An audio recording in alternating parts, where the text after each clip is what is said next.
बिस्मिल्लाहिर्रहमानिर्रहीम। अस्सलाम वालेकुम नाज़रीन, आप यूट्यूब चैनल देख रहे हैं। मैं इमरान ख़ान हूँ और आज बहुत बड़ा दिन है, बहुत बड़ा दिन है पाकिस्तान तहरीक इंसाफ के लिए, पाकिस्तानियों के लिए। चंद घंटे बाकी हैं जब इमरान खान साहब को पेश किया जाएगा वीडियो लिंक के ज़रिए से सुप्रीम कोर्ट ऑफ पाकिस्तान में। लोग इमरान खान को देख पाएंगे, लोग इमरान खान को सुन पाएंगे। अडयाला जेल से जो खबर आई थी रात गए, वो ये थी कि इमरान खान साहब की वीडियो लिंक के लिए तैयारियां मुकम्मल कर ली गई हैं। अभी भी चीज़ें जो हैं उनमें अगर मगर बाकी है, यानी हो सकता है कि कोई ना कोई दाव लगाने की कोशिश की जाए, हो सकता है कि एंड टाइम पे कोई ना कोई लिंक डाउन कर दिया जाए, हो सकता है कि एंड टाइम पे कोई ना कोई बहाना बना दिया जाए, कुछ भी हो सकता है। क्योंकि इमरान खान का सामने आना बहुत सारे लोगों के लिए बड़े मसाइल पैदा कर सकता है। तो मुमकिन है कि कुछ हो जाए और मुमकिन है उसका रद्द-ए-अमल भी आए।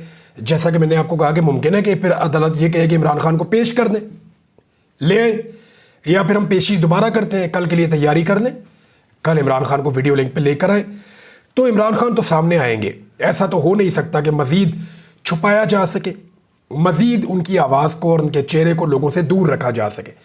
अब देखना यह है कि इमरान खान साहब अदालत में आते हैं तो करते क्या है। दो लोगों का बड़ा टेस्ट है। एक काजी फ़ायद ईसा के सब्र का टेस्ट है कि वो अपने गुस्से को कैसे छुपाते हैं। क्योंकि नॉर्मली हमने देखा कि तहरीक इंसाफ वाले केसेस में काजी फ़ायद ईसा साहब गुस्से में रहते हैं, या वो रिएक्शन उनका एक होता है, या जो कुछ भी इमरान खान साहब के दौरे हुकूमत में काजी साहब ने फेस किया, गो कि आज तक बहुत सारे सवालात का जवाब आना बाकी है। तो काजी साहब आज भी चंद शख्सियात के बारे में बड़े वन साइडेडली उनकी एक ओपिनियन है और उसकी बुनियाद के ऊपर वो थोड़ा गुस्से में रहते हैं। और हमने उनका ये देखा भी तर्ज अमल, बोलने नहीं देते, बात नहीं करने देते, सवाल के ऊपर सवाल, फिर टोक देते हैं, बार बार टोकते हैं। तो काजी फ़ायद ईसा साहब के सब्र का इम्तिहान है कि अगर किसी को उन्होंने मौका दिया बोलने का, और उस लीडर को जो इस वक्त कौम का सबसे बड़ा लीडर है, उस शख्स को जिसने पाकिस्तान में सबसे ज़्यादा वोट तनहा लिए हैं, उस शख्स को जो पूरी दुनिया के अंदर बहुत मकबूल है, क्या काजी फ़ायद ईसा उसको बोलने देंगे या उसको टोकते रहेंगे? ये डिपेंड करता है काजी फ़ायद ईसा के सब्र पे। देखें, इमरान खान साहब एतराज़ भी कर सकते हैं बेंच के ऊपर। वो ये कह सकते हैं कि काजी फ़ायद ईसा साहब आप इस बेंच से अलग हो जाएं, और आप पे एक एतराज़ है, एतराज़ दायर किया जा सकता है। किन बुनियादों पे? एक तो पहले एक जजमेंट भी मौजूद है सुप्रीम कोर्ट की, जिसमें एक मुअज़्ज़िज़ जज साहिबान ने लिखा था कि काजी फ़ायद ईसा साहब केसेस जो इमरान खान से रिलेटेड हैं उनको ना सुने, क्योंकि उन्होंने बतौर वज़ीर आज़म जब इमरान खान थे तो काजी साहब उनके खिलाफ पटिशनर बन गए थे। तो इमरान खान के खिलाफ जो केसेस हैं उनमें बेंचेस में काजी फ़ायद ईसा साहब ना बैठे। एक तो ये भी पुरानी बात है। दूसरा, काजी फ़ायद ईसा साहब ने तहरीक इंसाफ से बल्ला भी वापस लिया हुआ है। लेवल प्लेइंग फील्ड का केस भी नहीं सही तरह सुना पीटीआई के मुताबिक, और ना ही काजी फ़ायद ईसा साहब ने आरोज़ के मामले में तहरीक इंसाफ को इंसाफ दिया। वो ये कहते हैं कि हमें अदलिया से आरोज़ चाहिए थे, जबकि जो ब्यूरोक्रेसी के आरोज़ लगाए गए उनकी वजह से सारी धांधली हुई है। ये फॉर्म 47 वहीं से निकला ना। तो इमरान खान साहब एतराज़ भी कर सकते हैं, लेकिन मेरे ख्याल में उनको एतराज़ नहीं करना चाहिए, उनको बात करनी चाहिए। अब इमरान खान साहब को अगर बोलने दिया जाता है तो वो क्या बोलेंगे? याद रखिएगा, उनको 10 माह के बाद बोलने का मौका मिल रहा है। 10 माह के बाद जब बोलेंगे तो वो तो फिर बहुत कुछ बताएंगे। और केस भी इमरान खान साहब का फेवरेट केस है, हुक्मरानों की करप्शन। इसके अंदर तो उन्होंने पीएचडी की हुई है, उनको तो पूरी दुनिया के केसेस रटे हुए हैं, ज़बानी याद है। काजी साहब कोई भी केस का सवाल पूछेंगे, इमरान खान साहब जवाब देंगे। देखिए, इमरान खान साहब तो अपनी हुकूमत की तब्दीली से शुरू होंगे और वो बताएंगे कि इमरान खान साहब के दौरे हुकूमत में जब नैब के कवानीन मौजूद थे, जिनके साथ पीटीआई और इमरान खान खड़े हैं, तो उन कवानीन की मौजूदगी में कौन कौन से हाई प्रोफाइल केसेस हुक्मरानों के चल रहे थे जो इस वक्त हुक्मरान है। यानी आसिफ अली जरदारी के कौन से केसेस चल रहे थे? शहबाज शरीफ के, नवाज शरीफ के, मरीम नवाज के, हमजा शहबाज के, पीपल्स पार्टी के बाकी लोगों के, पीएमएलएन के बाकी लोगों के, और एमक्यूएम के लोगों, जितनी भी पॉलिटिकल पार्टीज जिनके करप्शन के केसेस नैब के अंदर चल रहे थे, वो सारे के सारे कैसे बेनिफिशरी बने? तो इमरान खान साहब को तो केसेस याद है, वो तो बताएंगे कि जाली अकाउंट वाला केस क्या था, चपरासियों के अकाउंटों में पैसे निकले थे। ये सारे केसेस इमरान खान साहब कल बता पाएंगे, क्योंकि ये इसका हिस्सा है। इमरान खान साहब अपने दिफा में नहीं आ रहे, वो एक कानून के दिफा में आ रहे हैं जिसको बदला गया है। फिर इमरान खान साहब ये बता सकते हैं कि जनाब जब ये कानून बदला गया तो इसके अंदर फ़लाँ फ़लाँ फ़लाँ फ़लाँ चीज़ें तब्दील कर दी गई। उन तब्दीलियों का फ़ायदा क्या हुआ? उन तब्दीलियों का फ़ायदा ये हुआ कि वो जो लोग हुकूमत में आए थे, हुकूमत को तब्दील करके पीडीएम की जमातें बनाकर, उन लोगों ने अपने सारे केसेस से जान छुड़ा लिए, कवानीन को बदल के। ये इमरान खान साहब इसको 1 घंटा भी बोल सकते हैं, 1.5 घंटा भी बोल सकते हैं, और इमरान खान साहब ये भी कह सकते हैं कि मैं अपने दलाइल कल मुकम्मल करूँगा। इसको लंबा भी लेकर जा सकते हैं, उनके पास इस पर नॉलेज भी मौजूद है। और इमरान खान साहब की जो बोलने की सलाहियत है उसे आप सब लोग जानते हैं कि किस किस सियासतदान ने क्या क्या फ़ायदा उठाया। अब चंद घंटे बाकी हैं जब ये वीडियो मैंने ऑन एयर की है, जब ये वीडियो हमने अपलोड की है तो अब चंद घंटे बाकी हैं। 11 बजे का वक्त है, 11, साढ़े 11, 12 बजे इमरान खान साहब को मौका मिलेगा। बड़े सवालात अभी भी बाकी हैं कि क्या लोग इमरान खान को देख पाएंगे बराह रास्त। तो ख्वाहिश तो सबकी है कि वो इमरान खान को बराह रास्त देख पाएँ, लेकिन अगर अदलिया ना दिखा पाई तो ये अदलिया की कमज़ोरी होगी और इसके ऊपर उंगली उठाई जाएगी। मेरे ख्याल में इमरान खान साहब को अपना मुकदमा तगड़े तरीके से आकर लड़ना चाहिए। और ये जो वीडियो और तस्वीर और आवाज़ इमरान खान की, ये जिस लेवल पे वायरल होने जा रही है ना, आप इसका अंदाज़ा नहीं कर सकते। अगर तो ये आ गई, अगर तो इस निज़ाम ने इमरान खान को मौका मिलने दिया जो कानूनी है, जो उनका हक है, अगर उनको ये हक मिल गया तो फिर ये इस कदर वायरल होने जा रहा है कि शायद सोशल मीडिया के नए रिकॉर्ड बन जाएंगे पाकिस्तान में। ये मैं आपको बता देता हूँ। दूसरी एक और बड़ी खबर ये है कि लाहौर हाई कोर्ट के जो चीफ जस्टिस हैं उनके ऊपर लगातार अटैक हो रहा है। ये जो लाहौर में वकला का एहतजाज हो रहा है ना, ये कोई वकला तहरीक नहीं है, ये जजेस की आज़ादी के लिए भी नहीं है, ये अदलिया को दबाव से बचाने के लिए भी नहीं है। ये एक्चुअली क्या है, मामला ये है कि ये शुरू कैसे हुआ। जो लाहौर हाई कोर्ट के चीफ जस्टिस हैं उन्होंने ट्रिब्यूनल के लिए जजेस के नाम देने थे, जो इलेक्शन ट्रिब्यूनल्स होते हैं। ये इलेक्शन ट्रिब्यूनल ये होता है कि हाई कोर्ट के अंदर जजेस अपॉइंट हो जाते हैं, जिनका काम होता है कि जहाँ जहाँ धांधली हुई हल्कों में उन केसेस को सुने और फैसला दें कि यहाँ धांधली हुई, ये नहीं ये जीता है, ये नहीं ये जीता है। तहरीक इंसाफ की सारी उम्मीद इसके ऊपर टिकी हुई है कि ट्रिब्यूनल्स के अंदर उनके फॉर्म 45 वाले रिजल्ट्स उनको वापस मिल जाएंगे। जैसा कि अभी शेखुपुरा से राणा अरशद का एक केस का फैसला आया और उनका जो नोटिफिकेशन है वो मुअत्तल कर दिया अदालत ने। इसी तरह कुछ और फैसले भी, ख्वाजा आसिफ का भी फैसला आएगा आने वाले दिनों में, आप देखेंगे। रेहाना डार वहाँ से बहुत मार्जिन से जीती हुई है। इसी तरह कैसरा इलाही का भी फैसला आएगा, परवेज़ इलाही की अहलिया का, वो तो बहुत लंबी लीड से, कोई 50-60 हज़ार की लीड से जीती हुई है। इस्लामाबाद की 3 सीटें, ये फैसले आएंगे अभी आने वाले दिनों में, आप देखेंगे। तो मामला ये है कि उन्होंने 8 जजेस एक्चुअली दिए हैं, 8 जजेस। 8 में से 2 मर्जी के जजेस तो अपॉइंट हो गए हैं, उनका नोटिफिकेशन जारी हो गया इलेक्शन कमीशन ऑफ पाकिस्तान से, लेकिन बाकी 6 जजेस का नोटिफिकेशन जारी नहीं हो रहा। इलेक्शन कमीशन नहीं कर रही, क्योंकि अगर ये 6 जजेस आएंगे तो तेज़ी से केसेस को सुनेंगे और तेज़ी से फैसला करेंगे। इलेक्शन ट्रिब्यूनल के अंदर बैठ के वो ये फैसला करेंगे कि ये नहीं ये जीता है, ये नहीं ये जीता है, और पीटीआई की सीटें बढ़ेंगी। ये प्रॉब्लम है। तो इलेक्शन कमीशन बात मान नहीं रहा, नोटिफिकेशन कर नहीं रहा।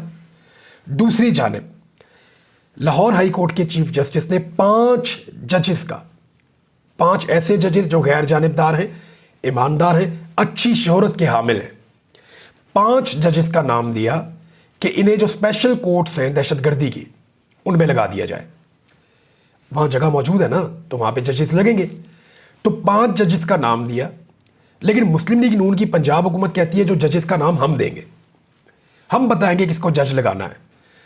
तो वो अपनी मर्जी के जज वहाँ पे लगाना चाहते हैं, क्योंकि अगर गैर जानिबदार जज लग गए तो 9 मई के हवाले से या दीगर केसेस के हवाले से जितने भी झूठे केस सियासी तौर पे तहरीक इंसाफ को तोड़ने के लिए बनाए गए हैं वो सारे उड़ जाएंगे। बहुत सारे लोगों की ज़मानतें हो जाएंगी या वो बाइज़्ज़त बरी हो जाएंगे। तो क्योंकि दहशतगर्दी के केसेस को बतौर एक टूल, एक हथियार इस्तेमाल करती तहरीक इंसाफ के ख़िलाफ़ नून लीग, तो वो नहीं चाहेंगे कि वहाँ पे वो 5 जजेस अपॉइंट हों, आकर लगें।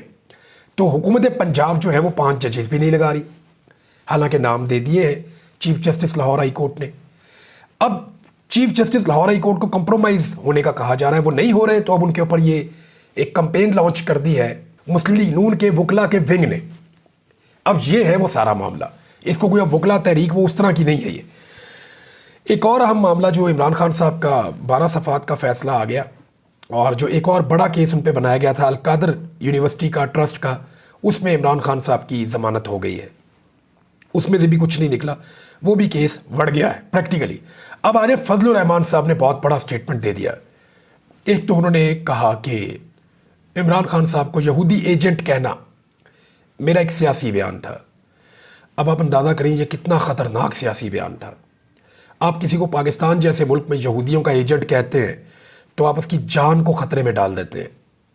फजलुर रहमान साहब ने और PMLN के लोगों ने गुज़िश्ता 2 दहाइयों में इमरान खान को यहूदियों का एजेंट बार बार कहा है। 2 दहाइयों से भी ज़्यादा हो गया, 2.5 दहाइयाँ हो गई। यहूदियों का एजेंट, यहूदियों का एजेंट, और आज वो कह रहे हैं तो हमारा सियासी बयान था। यानी इमरान खान साहब की एक बहुत बड़ी बरीयत हो गई है। अदालत में चलने वाले केसेस से बड़ा मामला ये था, यहूदियों का एजेंट, यहूदियों का एजेंट आज अपने मुंह से कह रहे हैं। तो देखिए अल्लाह ताला कैसे चीज़ें सामने लेकर आता है और कैसे हक सामने आ जाता है कि ये शख्स यहूदियों का एजेंट नहीं है। तो फजलुर रहमान साहब ने जो स्टेटमेंट दिया उसमें उन्होंने कुछ मुतालबात किए। उन्होंने कहा हुकूमत मुस्ताफ़ी हो, दोबारा इंतखाबात करवाए जाए और फ़ौज इंतखाबात से दूर रहे। उन्होंने कहा अगर कौम नहीं उठेगी, अपने वोट को तहफ़्फ़ुज़ फ़राहम नहीं करेगी, तो फिर हम मुसलसल ग़ुलामी की तरफ जा रहे हैं। इमरान खान साहब वाला बयानिया, ग़ुलामी के ख़िलाफ़ फजलुर रहमान साहब भी निकल पड़े हैं। हालांकि अभी एक स्टेटमेंट मोहम्मद ज़ुबैर साहब ने भी दिया। उन्होंने कहा अब अगर नवाज शरीफ साहब इनकलाबी बनने की कोशिश करेंगे ना, या कोई ऐसा बयानिया बनाएंगे एंटी इस्टेब्लिशमेंट, तो सब ये समझेंगे कि नवाज शरीफ इमरान खान की बी टीम बनने जा रहे हैं, क्योंकि बयानिया इस वक्त कैदी नंबर 804 के पास है और किसी के पास है नहीं। तो फजलुर रहमान साहब ने कहा कि हुकूमत है ही नहीं, दरअसल चंद लोगों को अच्छे अच्छे मनसब दे दिए गए हैं और ये महसूस हो रहे हैं। और उनका मफामत अच्छी थी, लेकिन जब अपने ही छोड़ जाएं तो यही वक्त है कि हम अपने मौके पर डटे रहें और कौम हमारे साथ है। हम जमहूरियत पर यकीन रखते हैं, आइन पर हलफ उठाया है तो फिर आइन को बालादस्त होना चाहिए, आइनी इदारों को बालादस्त होना चाहिए। ये नहीं हो सकता कि इस्टेब्लिशमेंट मुलाजम भी हो और हाकम भी हो, तो बैक वक्त 2 चीज़ें नहीं हो सकती। फजलुर रहमान साहब से पूछा गया कि सदर मुमलिकत बनने की आपको पेशकश हुई थी, तो उन्होंने कहा जी नहीं, मुझे ऑफ़र नहीं हुई, ऐसी ऑफ़रें नहीं हुआ करती, ये गलत बात है। मैं ऐसी सियासत करूँ जिसमें हमें ऑफ़र्स की बुनियाद के ऊपर चीज़ें कबूल करें। उन्होंने कहा कौन होता है जो मुझे सदर, वज़ीर आज़म और वज़ीर आला के मनसब की ऑफ़र करता। अब आप अगर वोट देंगे तो मैं पोजीशन में होऊंगा तो खुद ही सदर, वज़ीर आज़म या वज़ीर आला बन जाऊंगा। वो मेरा आइनी और कानूनी इस्तेहकाक होगा।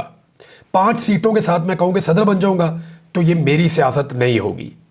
इंतखाबात को इतना बदनाम कर दिया गया है कि इसको इलेक्शन कहना नाजायज़ है। उम्मीदवारों से करोड़ों रुपए लिए जाते हैं और जहाज़ भर भर कर ले जाते हैं।